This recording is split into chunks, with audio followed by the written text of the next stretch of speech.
Okeylar, Index bozoriga keldim. Aksiyani va shu chinnisini qilishyapti-da. Videoda ekansiz ko'ringlar. Ketdi. Toshkent shahar, Yangi Hayot tumani, bilsanglar, mushni rivojlanib ketyapti. Eng ko'p qurilishlar ham o'sha yerda bo'lyapti-da. Odam soni ham juda ham ko'p. Lekin yaqin atrofida qurilish mollari bozori yo'q bo'lganligi uchun sizlarga zo'r taklifimiz bor. Toshkent Index hududida 3-may kuni qurilish mollari bozori ochilish munosabati bilan aksiyani bombasini qilishayotgan ekan. Sizlar bu joydan qurilish mollari do'konini ochaman desanglar, sizlarga aksiyada 6 oygacha bepul arendani taklif qilishyapti. Tekinga 6 oy ishlatasizlar. Mazami? Faqat bu aksiya 3-maygacha amal qiladi. Hozirdan kelinglar-da, eng zo'r joylarini olinglar. Keyin soqqani banglatib qilib yotasizlar.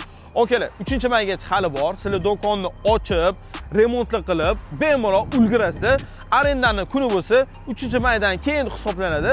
Tezroq foydalanib telefon qilinglar.